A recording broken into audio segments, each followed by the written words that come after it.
2 to 3 years of me just watching, sermons and like going to church or watching church religiously every Sunday during COVID and stuff. And then I was like, all right, now I'm gonna take the dive because I fully accept him and I fully believe in him. So I was like, all right, I'm gonna take the step, and then the next step is being publicly baptized.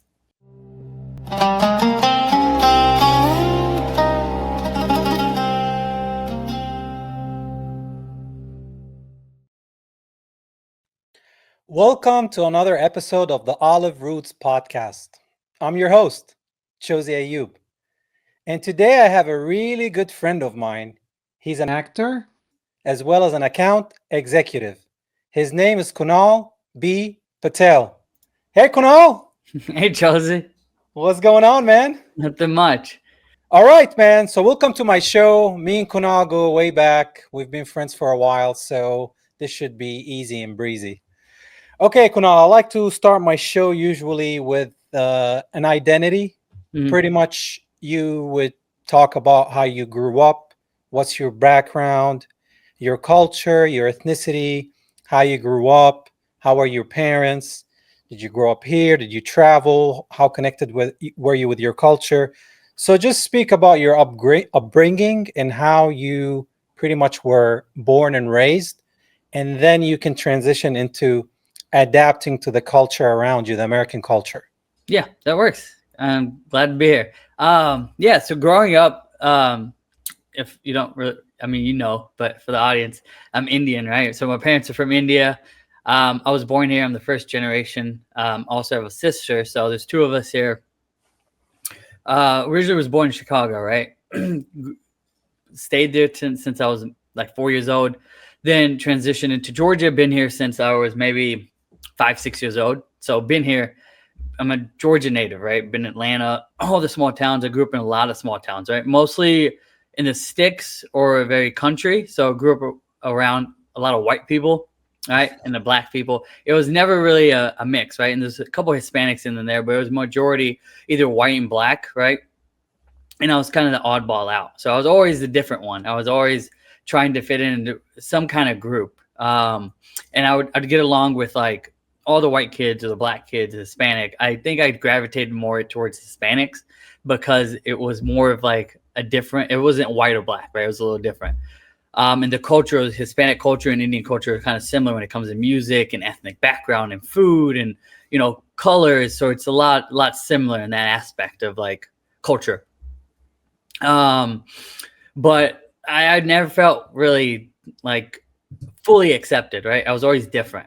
So I had identity crisis, right? So never knowing like who I really was, like where I belonged. And growing up, right, being a Hindu around Christians or people of different faith also put a distance in between like growing up and trying to connect with other people. The one thing I did find is playing sports, right? Playing football, growing up playing pee-wee football, playing high school, playing middle school. Playing sports actually brought me closer to, I guess, the community and like made me feel like I was a part of something. And so there was a lot of team collaboration and kind of that felt home to me. And kind of it took a while, right? I didn't truly find myself until maybe after college, but that's a journey in itself, right? Yeah, I mean, sports usually brings people together, which is a great way for you to meet people and then fit in a way. So tell me about you growing up, how it was like at the house versus when you step outside the house. Yeah, I mean, it's a big difference, right? So when I came home, we never spoke English, right? For the most part, when I spoke to my parents and in the household, it was mostly Gujarati, which is a dialect of Hindi. It was always, and then we always ate Indian food, right? Growing up, it was Monday through Friday. My mom cooked the exact same things, right? Monday was a specific dish. Tuesday was a specific Indian dish. So every week, Monday through Friday, was like a certain routine. We knew what we were going to eat, and we knew like kind of like what the day-to-day would be.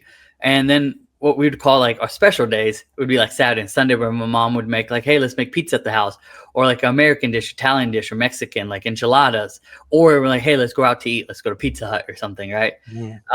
So that would be our special days where we would do something different that's not the routine. And then stepping outside, it was completely different, right? There was, for the most part, I felt it was less structured, I guess.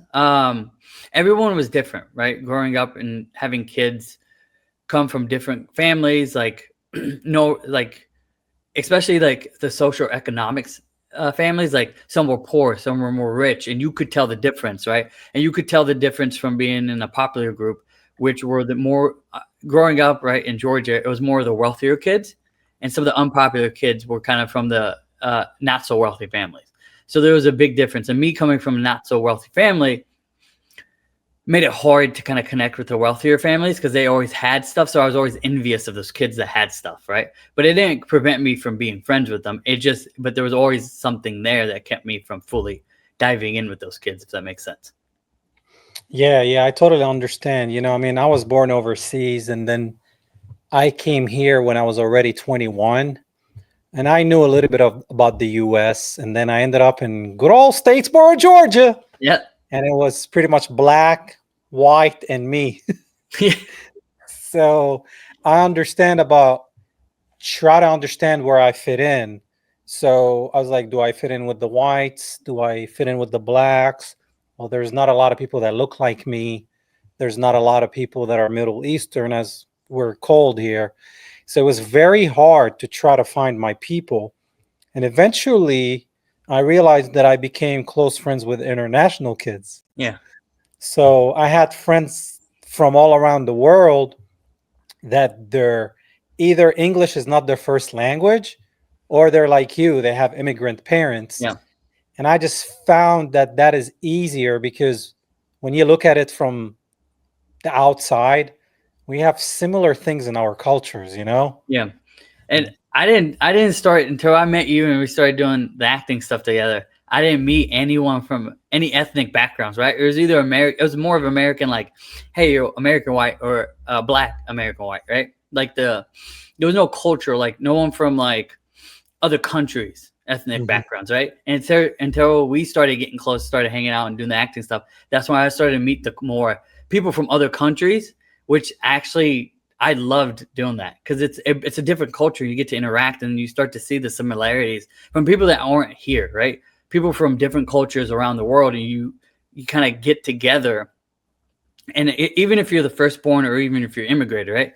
There is similarities you can connect with, like, hey, this is how I grew up, and then you start to be like, hey, that's similar to what I grew up, is different, but I could definitely understand how that, I can understand that to a certain standpoint. So that's kind of, I love meeting people from different backgrounds.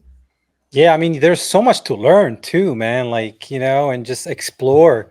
I mean, if you think your food is the bomb and your language is the bomb and my country, and then you go and you're like, oh, I actually like that. Like when I came here, I didn't know much about the Mexican culture, right?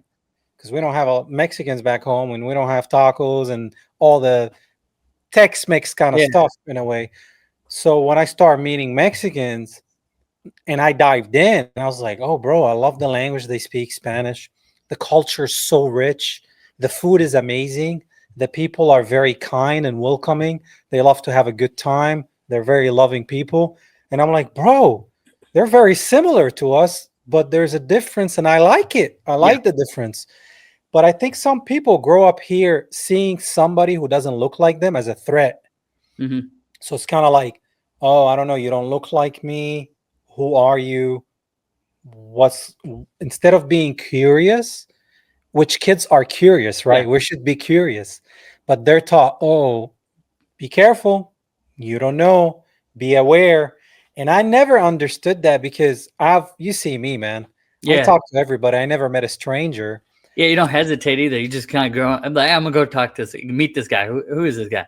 Yeah, I mean, and then you talk, and they might be stiff in the beginning because I feel like people put a front, and then you break that front, and you're like, bro, look at you. Now I know you. You're just like me, man. Like, yeah, I think it's also a cultural thing, right? I think, like in India, right? Like India, I went to India back in high school, and everyone's open. Like you can walk up, people talk. Like it's not like hey, don't approach me kind of a mentality. Like here, if you're walking down the street, and I experience in the elevator, right? When I'm in the elevator, I'm like, hey, how you doing?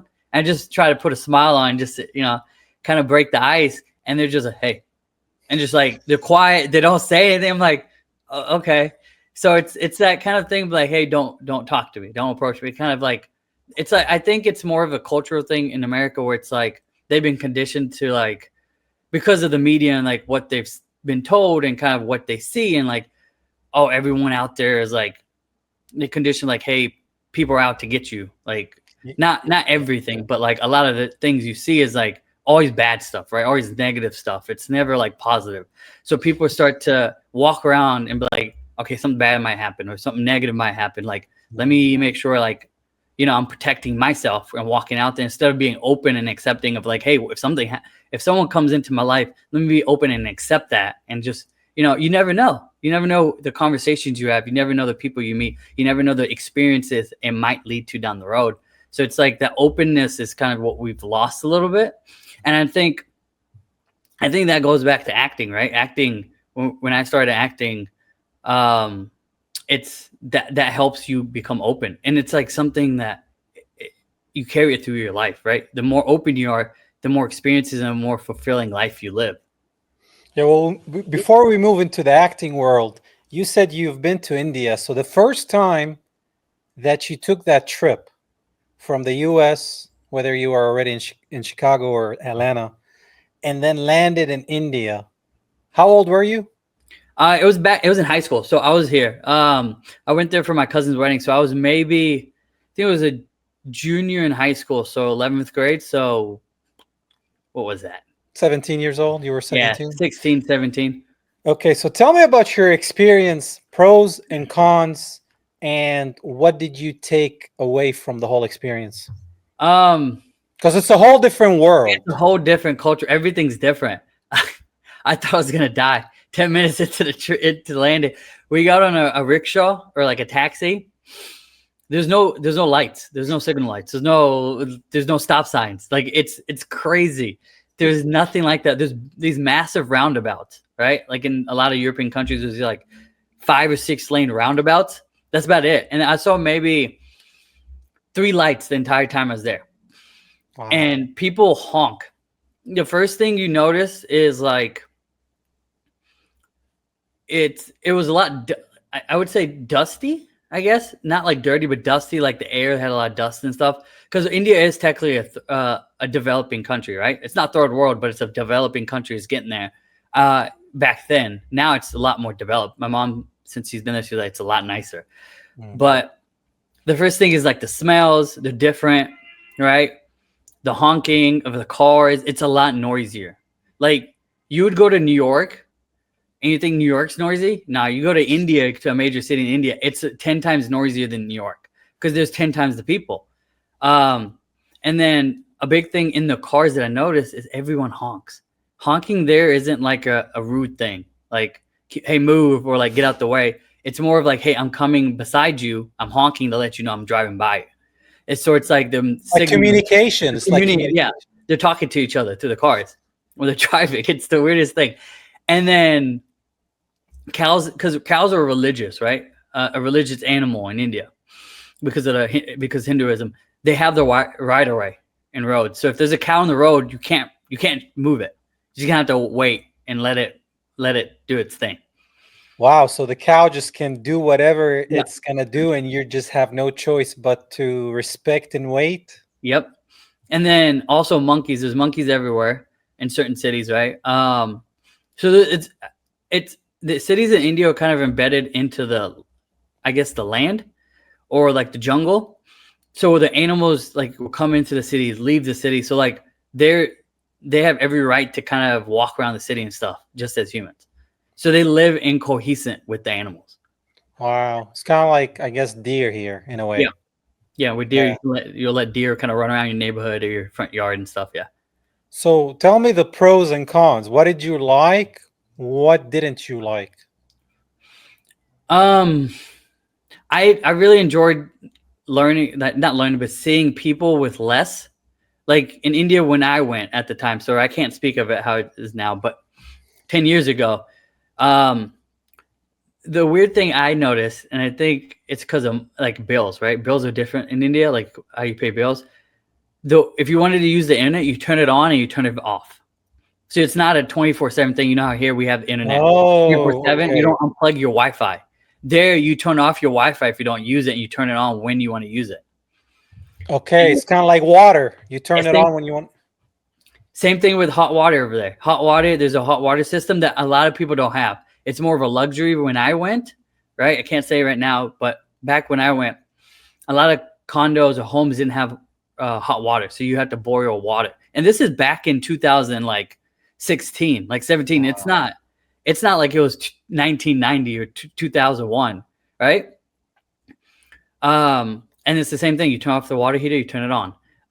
And then the biggest thing with the like bathrooms, it was the biggest shock to me because my uncle has a condo in India. We have a house, but we renovated it, right? They've thrown money back there to renovate it, to have like, actual toilets we have in America. But in India, it's when you go like shopping or like out and about in public, it's a hole in the ground, right? You literally it's literally ground level, it's a hole.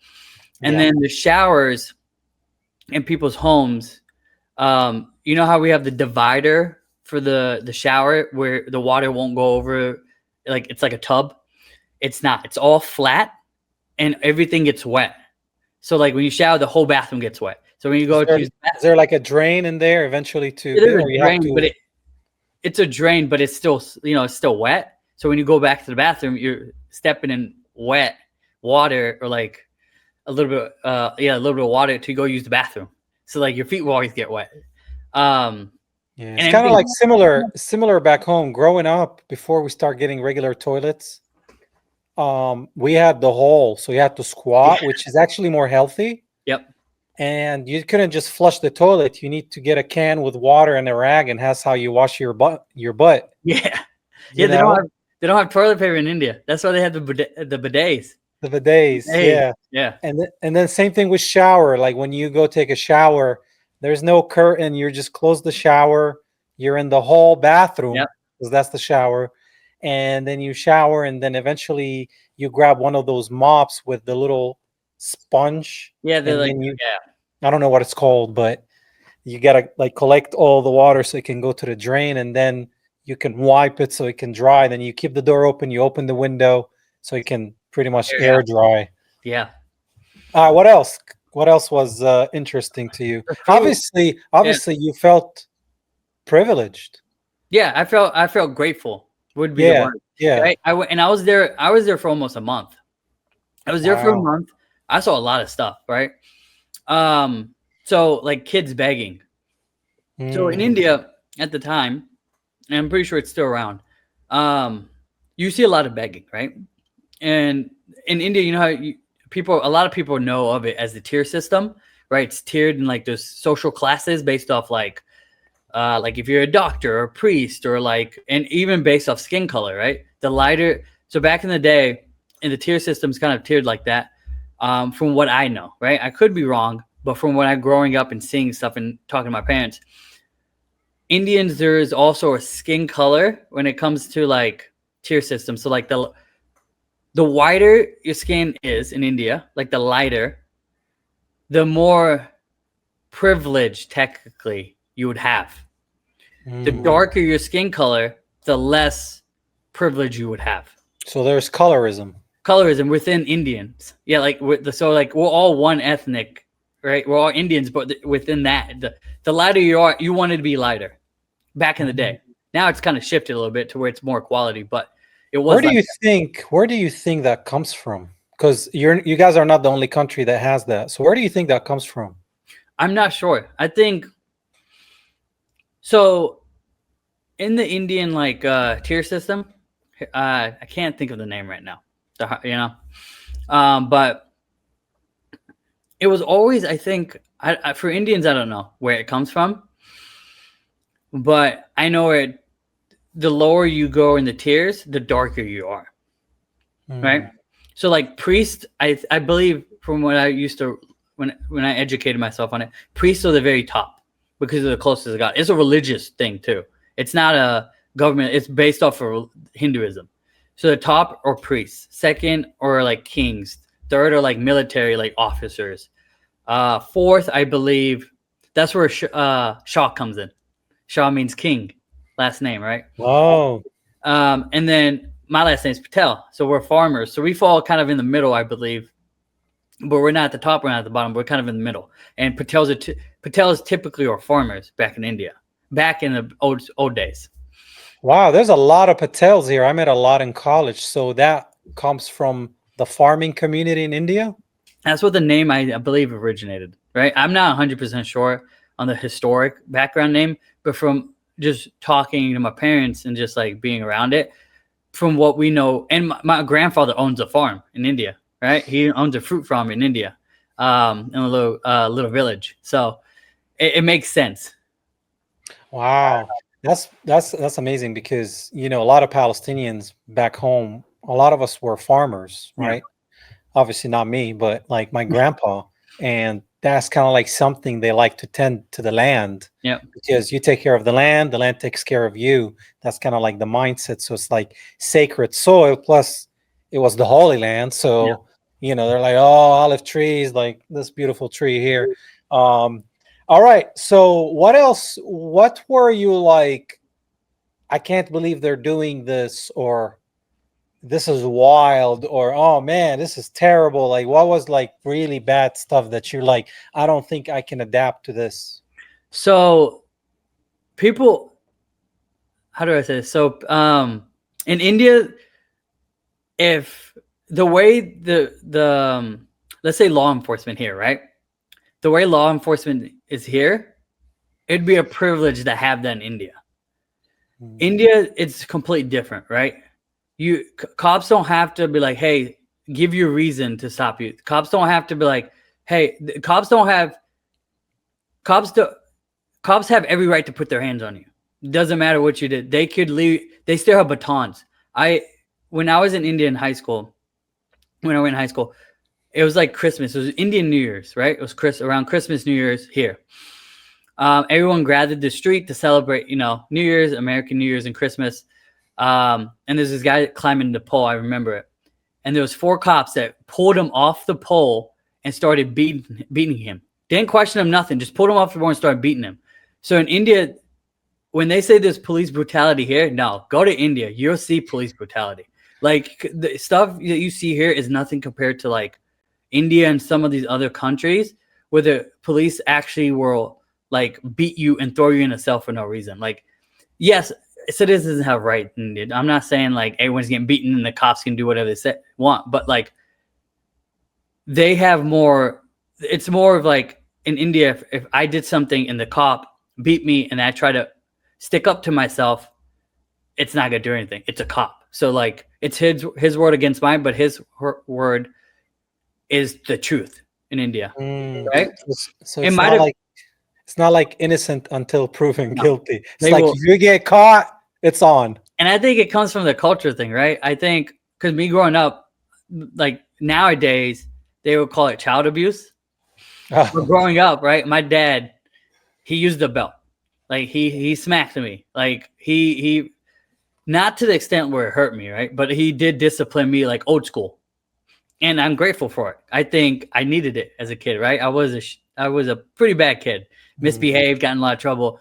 I think it's also a culture thing because India, the father is supposed to be the strong figure. He's a disciplinary figure, right? And so like, and the physical discipline wasn't out the question. And in India, it translates into the, like law enforcement stuff. Like it sometimes it is necessary, right? Yeah, it's kind of like part of the culture. Yeah, it's part of the culture. Yeah. All right. Well, let's switch gears. Thanks for sharing with us all that information, man. That's good because a lot of people might be wondering about different cultures in different parts of the world. That's why I do this. Yeah. Let's switch gears to faith. I want to talk about, obviously, your family is from India, so I'm assuming they're Hindu. Yep. And I want you to tell me about that experience, if you had dabbled with that faith, and to how because you became a Christian, how did that happen? Where are you today in the faith? I just give me the whole story, like really dissect it for me and explain to the audience when you talk about your parents, like as much as you know, what's their beliefs, because some people don't really understand. Yeah. Yeah. I grew up, like you said, I grew up Hindu, right? I grew up into that. Right? It wasn't something I accepted, but I grew up into that. And I believe it was Saturday or Sunday. I don't remember the specific day. We would go to temple, which is our church, right? And we would worship, we'd sing songs, and do all that stuff. We'd pray, give thanks. And I grew up in that, and growing up, I had a strong belief in it, right? I had my favorite god. His name was like Hanuman, which he was a monkey god, right? He looks like, if you've ever seen it, he's like he's kind of monkey humanish, and he carries a big mallet, and he was the god of strength, right? Mhm. And he was like my favorite god, and I believed him wholeheartedly. Growing up, I was fully into that. Prayed. I think once I got into like middle school, the age where you start to question things around you. I'm like, why is it this way? And like you start to develop your own ideas and thoughts. In middle school and high school, I started to gravitate a little bit away from that, right? I think it was more because my parents believed so much, right? They're very religious. They were strict Hindu, didn't eat meat. They fasted. I think my mom did every 6 months. She fasted, ate once a day for 6 months, something like that. Wow. My dad would pray heavily. So we prayed every morning, prayed every night, like to a T, like didn't break the tradition. And they would donate so much money to like the temple and stuff like that. And then I started questioning it because growing up, I learned this later in life, but growing up, I was like, well, if you're supposed to be so close to God, why are you suffering? Like, why is God letting you suffer when you're giving him your all, right? Essentially, or Mhm. God's in Hindu. So I started questioning. I was like, this doesn't make sense to me. And so I started to question things. I started to ask my mom questions. And like when people couldn't answer my questions, I'm like, this is all fake. Like there's no way. Like I'm starting to see the holes. This is like, so the veil kind of opened up and I was like, okay, I don't know. Right. Mhm. And then at one point, when I think the specific moment was my parents were struggling, right, financially, but they donated thousands of dollars to a church at one time as a donation for starting a new church, like the plantation, like the seed into the foundation of a new church, right? Like a Christian church? No, like a Hindu church. Oh, what do you guys call it? It's just a temple. I don't know what the Temple. specific. Okay. Because yeah, if you say church, Yeah. people's brain go to Oh, Christianity. temple, right? Mhm. Um, and that made me mad, right? It nearly pissed me off. It pissed me off, right? I was livid. I'm like, and in my head, I'm like, why are you donating? And this is where my faith kind of broke. I was like, why are you donating thousands of dollars when we're struggling to put food on the table? Like, it doesn't make sense. It made me so mad. I was angry at my parents. I was angry at like the God. Like even if I believed in God a little bit, I was angry at God. I just was like, I'm done. I'm done. So I was like, because like for me, it's like they're just giving money away and nothing's coming in return. I was like, it's fake. I was like, religion's a joke, made up joke. And then in high school, when people would ask me what religion I would just tell them I was atheist. I was like, I'm just atheist. So I wholeheartedly just was like, I'm atheist, accept it, right? And at the time, like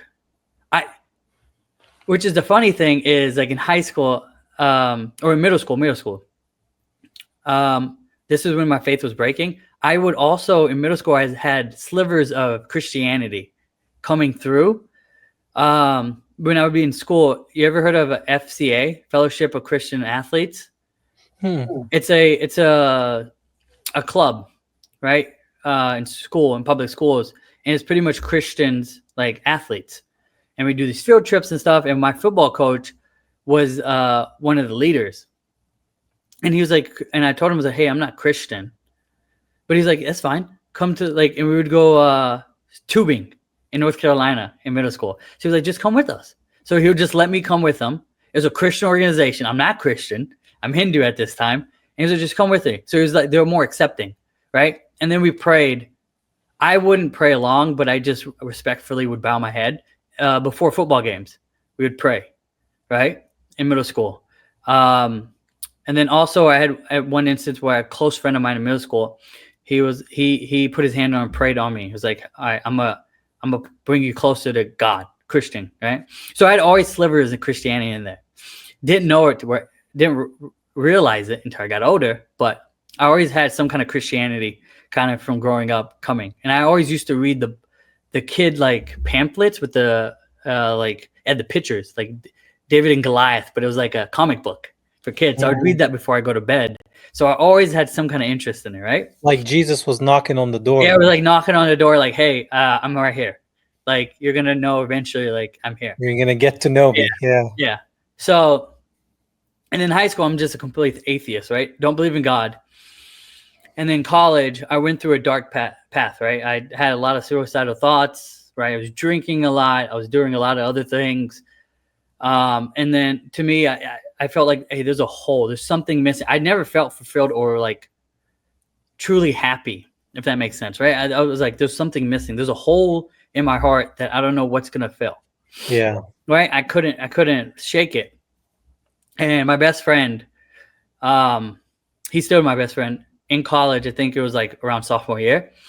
He came to my room. He's like, "Hey, man," he's like, "I'm going to college night at 12 Stone up in Gwinnett, right?" What's that? Gwinnett. It's a undenominational church.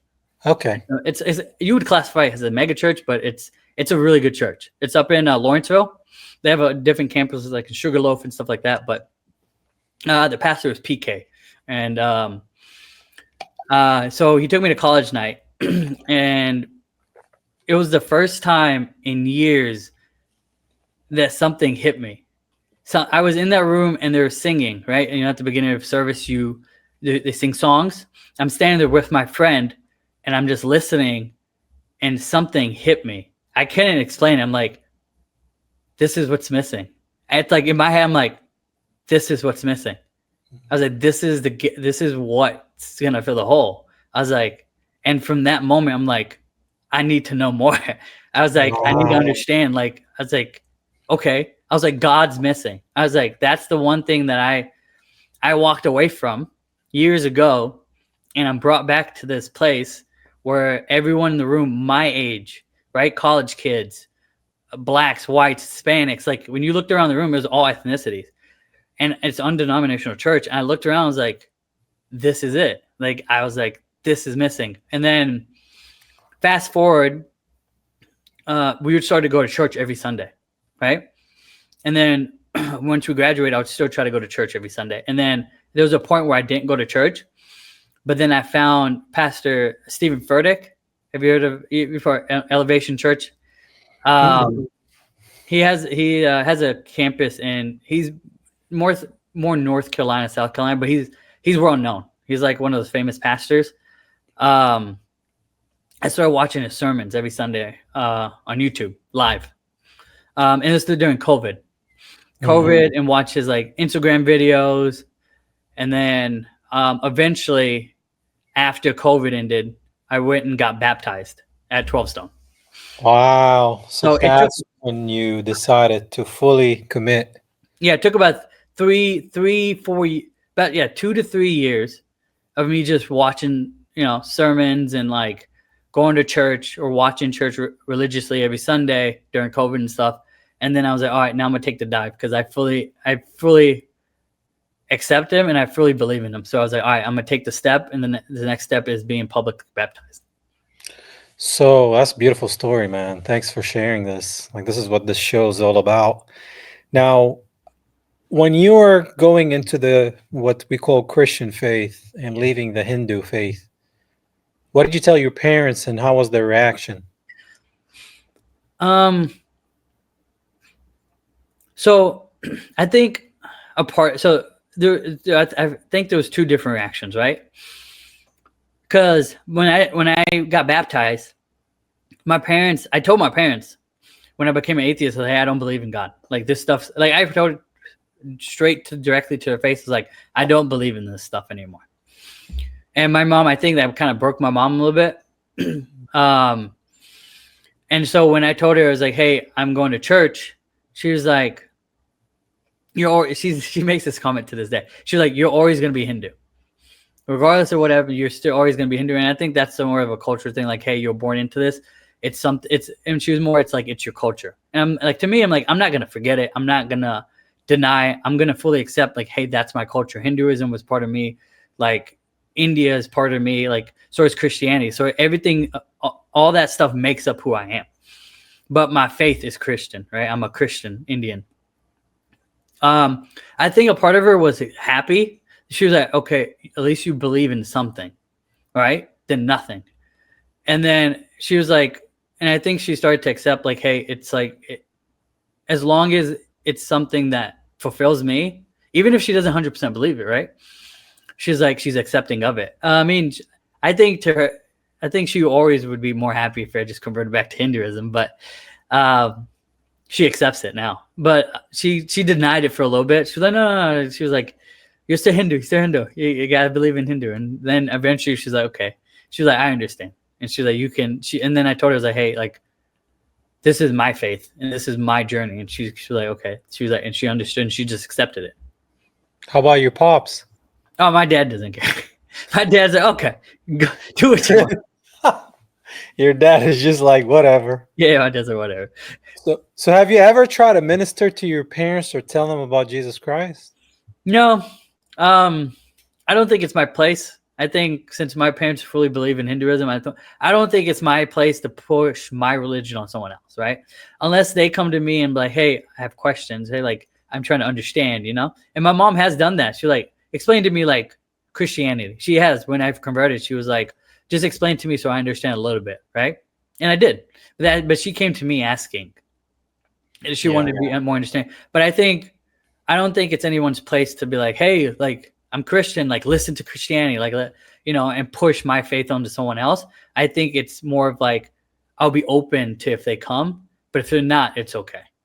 Yeah, I mean, we're not supposed to do that. We're not supposed to push the religion, really. I mean, especially like back in Palestine, you know, Muslims, Christians, and Jews. We didn't have really Hindu or Buddhists, right? But it was Muslim, Christians, and Jews. And people respected each other, and nobody was trying to push nothing on nobody. It's like respect, right? And we celebrated together. But I didn't mean like pushing. It's kind of like, have you ever like said, you already answered the question you did. She came to you and asked you, but like no more conversations kind of popped up, or you saw something on TV maybe together and it brought Jesus and you kind of like try to talk about him, or maybe you were wearing a cross, or I don't know, did more conversations happen, or really you're like, I don't think they can see anything else from what they already believe in? No, I know it's hard because it's your parents, you know? Yeah, I don't think there's been any other conversations that I remember. I mean, there was one time when I was wearing a cross, right? I had a gold chain. I had a cross at the time on the gold chain. And she was like, and she saw it, she's like, wearing a cross? I was like, yeah. And that's about it. That's the only conversation. The end. The end. But no, there's no comment. No like actual depth conversations that's happened since the initial thing my mom asked me. Got you. So how many different gods there is in Hindu? Oh, I don't know, but I know I think there's at least more than 10. But like, what's the purpose of all these gods? As far as you know, from what I remember, they're all representations of one God. Come in different ages or at times in need, right? I think in Hindu. Okay, so in Hindu, and similar to Hindu and Christianity, you know, how Christianity, has the Holy Trinity, right? The Father, the Son, and the Holy Spirit. Hinduism has something like that. So the whole overarching God, like let's say the main God, has 3 heads, right? That represents I'm not sure what they actually represent, but they similar to the Holy Spirit, Father, and the Son, right? It's a Trinity, and from that God comes other gods.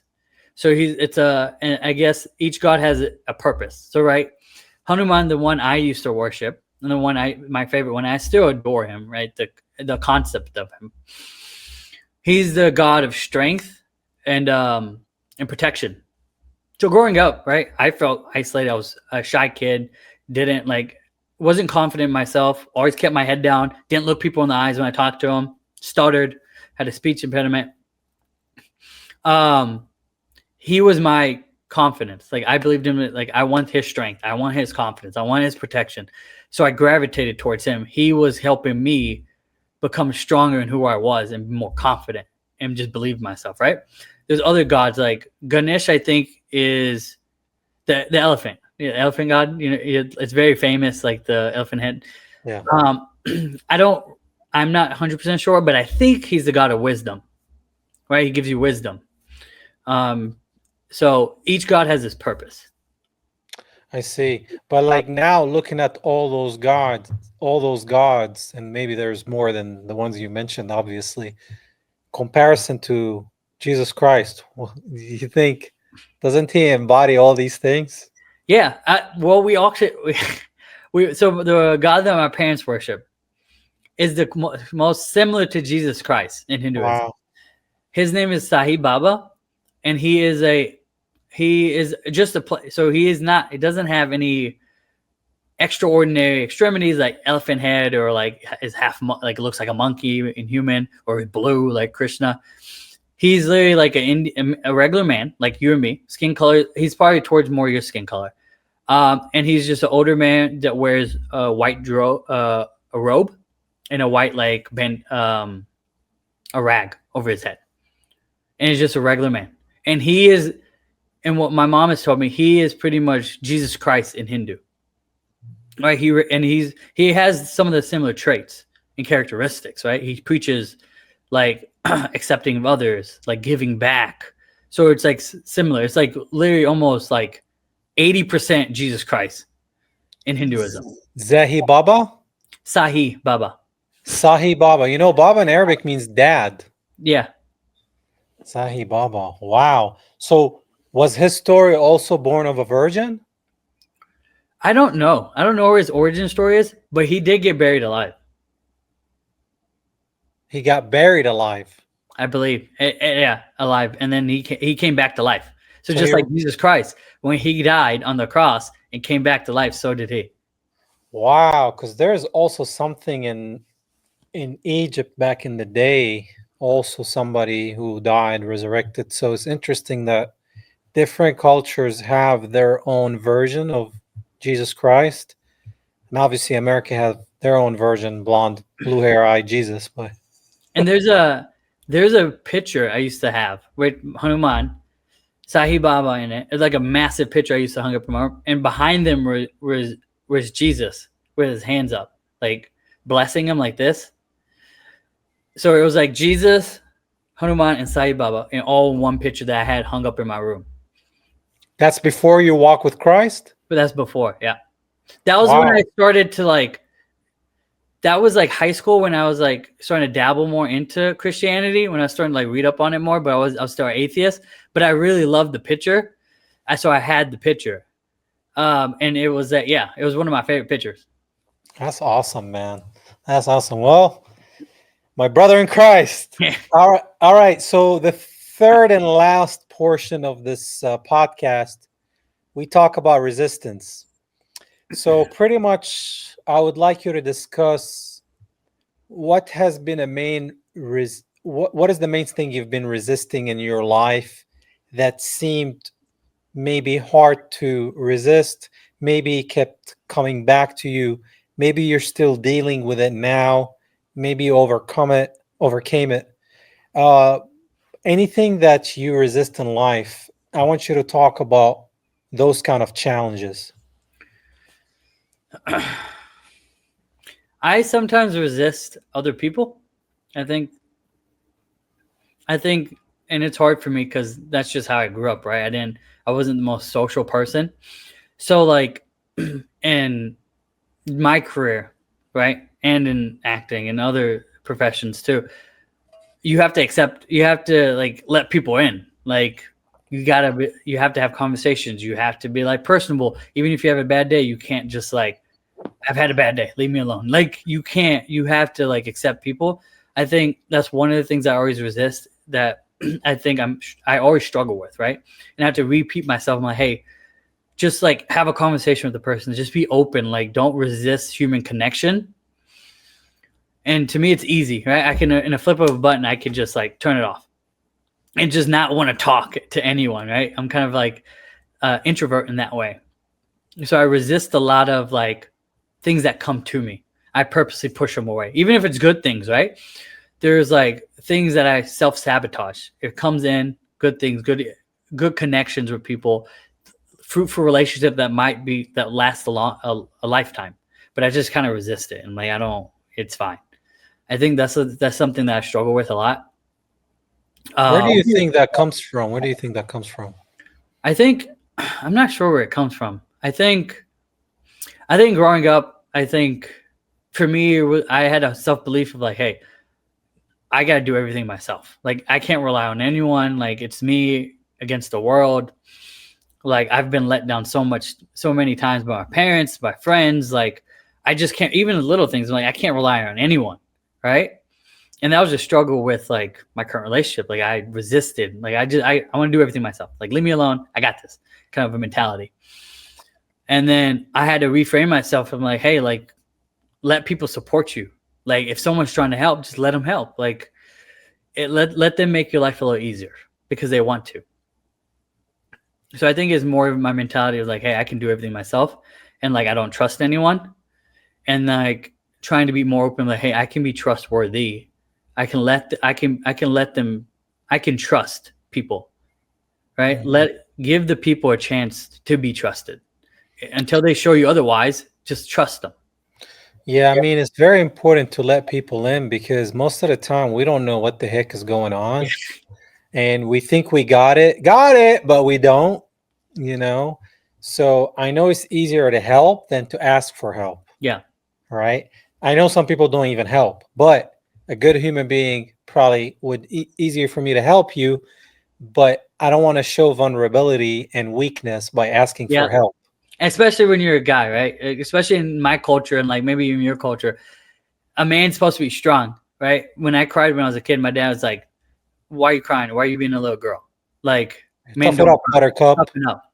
And I'm like, okay. So I grew up and like, hey, I have to be tough and I have to handle everything myself. Yeah, I mean, we have to like swallow it, hide it, and that's never good Yeah.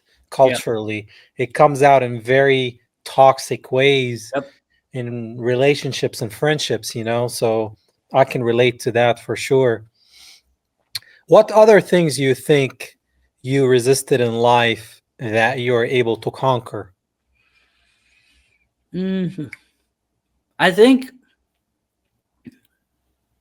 I don't know if this is a resist. I don't know if this answers the question, but I think some things that I resist is I have like imposter syndrome sometimes. What's that? Where you where you believe in yourself like you shouldn't be where you're at. Like when it comes to, let's just say, acting, right? I'm like, oh, I'm not good enough. I'm not a good enough actor. Like I shouldn't be in this room. I shouldn't be around like you or like other actors that are this good. I'm not in this caliber like that. I'm not that good. So it's imposter syndrome. It's pretty much saying like, hey, I'm not good enough to be in this room with these people, which you in actuality you are, right? And It's same kind of thing. like is it kind of like doubting yourself and Yeah, your worth? yeah, you pretty much doubt your worth and like saying like, hey, I shouldn't be here. Like I just got lucky and got here. Like I don't have the skills and the knowledge to be in this room.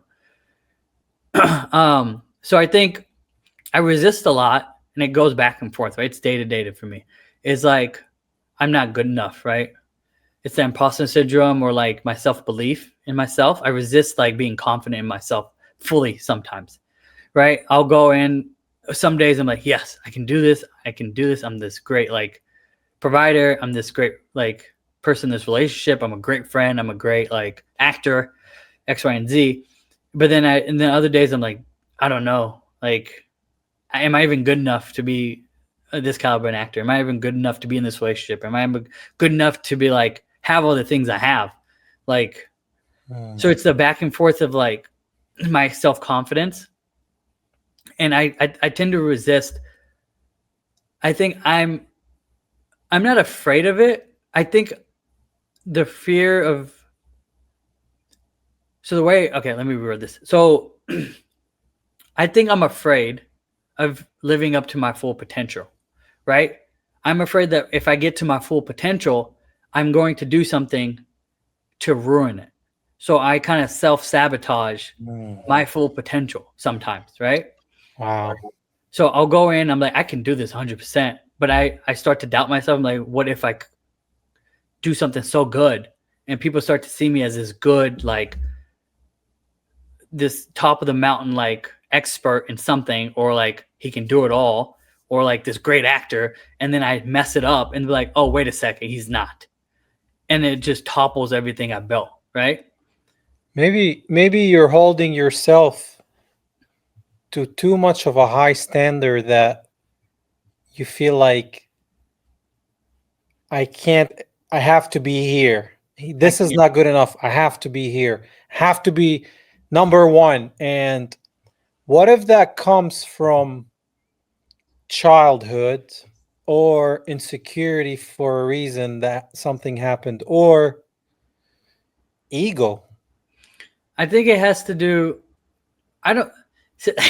I think a little bit is ego, but I've been. I don't. A little bit of it could be an ego thing, but I also think the ego comes from my childhood when I was always overlooked, and even in college I was always overlooked. So like in football, playing football, I was always overlooked. Right? I was never like, hey, let's give Kunal a chance. Maybe he has something there. And sometimes I feel like that in acting too, or like my career right now, right, as a salesperson. Like I always feel sometimes I'm overlooked. Like people they don't choose me first. They're like, okay, we'll set up for Kunal. I'm like, we'll look for someone else first. Like, so like example would be like in college we had flag football, right? I was never the person picked to be on the team.